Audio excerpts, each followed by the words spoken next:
আর এই মুহূর্তে নজর রাখবো যে খবরের দিকে শিয়ালদহ স্টেশনের সেখানে বিভিন্ন কাজে রেলওয়ে সংক্রান্ত যে কাজ, রেলওয়ে ট্রাফিক এবং সিগন্যালিং এর যে কাজ, সেই কারণেই শিয়ালদহ শাখায় সংক্রান্ত কাজ ইতিমধ্যেই শুরু হয়েছে এবং সেই কারণেই কাজের জেরে বাতিল বহু লোকাল ট্রেন। অনেক ট্রেনের গতিপথ সংক্ষিপ্ত করা হয়েছে বলে জানা যাচ্ছে। ট্রেন বাতিল থাকবে শনিবার রাত থেকে রবিবার ভোর পর্যন্ত। কাজের জেরে বাতিল বহু লোকাল ট্রেন, অনেক ট্রেনের গতিপথ সংক্ষিপ্ত করা হয়েছে। আমরা এই নিয়ে কথা বলবো। আমাদের সঙ্গে ফোন লাইনে রয়েছেন প্রতিনিধি শাশ্বতী রায়। শাশ্বতী, কি জানা যাচ্ছে রেল কর্তৃপক্ষ সূত্রে?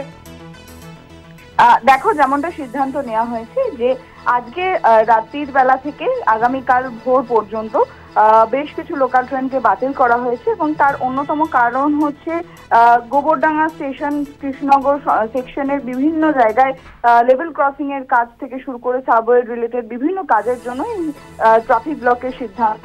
সেক্ষেত্রে রাত্রি 10:15 থেকে এটি চলবে বিকেল পর্যন্ত এবং আপ এবং ডাউনে বেশ কিছু ট্রেনকে কিন্তু বাতিল করা হয়েছে আগামী দুদিন, আজ এবং আগামীকাল। সেক্ষেত্রে বহু ট্রেন বাতিল রয়েছে আজকে শিয়ালদা বনগা শাখায়, নৈহাটি ব্যান্ডেল শাখায় এবং শিয়ালদা গেদে শান্তিপুর শাখাতেও।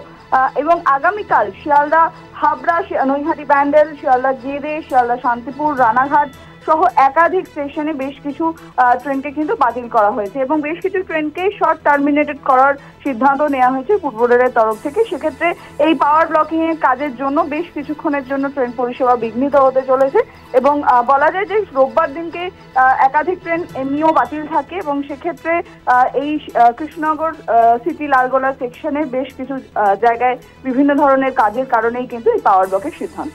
ধন্যবাদ তোমায়। আমরা কথা বলছিলাম, ফোন লাইনে ছিলেন প্রতিনিধি শাশ্বতী রায়।